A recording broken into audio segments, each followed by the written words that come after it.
Hey everybody, it's Lon.TV, and we're checking out this USB 3.0 drive adapter from Inateck today. This is a not very well built product, but it performs quite well, which you'll see in a minute. So it's basically two flimsy pieces of plastic. This is the top part. It does come apart very easily, but I don't know how many times you'll be able to swap the drive in and out, because there's not a lot of room here when you do slide the drive in. So you can see it pretty much goes up to the edge of this. So in order to get the drive out, you kind of have to put a lot of pressure on the connector to pull the drive out. So as you can see here, I have to angle it up this way, and this connector isn't really built for moving at all, so it's really kind of putting a lot of stress on it. So I don't think this is a good choice if you're frequently taking your drive in and out, but it certainly will stay in there quite well, but I'm just worried about the long-term durability of it. You could probably unscrew it and just use it as like a little drive adapter without the case, which might actually be a better choice just based on how much pressure is put on the connector when you take it out. The other interesting thing is that it's got this kind of USB plug, the large size plug,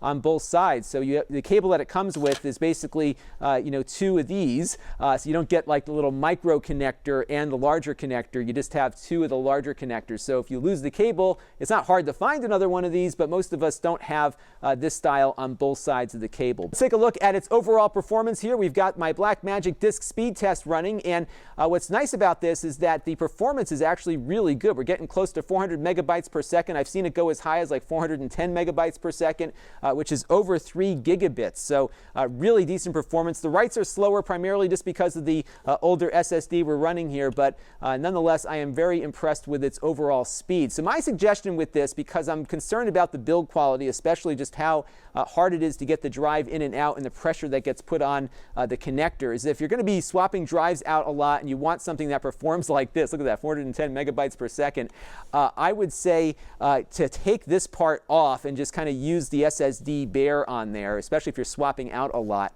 because otherwise I think this connector's life is going to be very short given how much stress it gets put under when you're taking things in and out. But very happy with the performance on this, and that is the little Inateck USB 3.0 external drive adapter, and this is Lon.TV. Thanks for watching.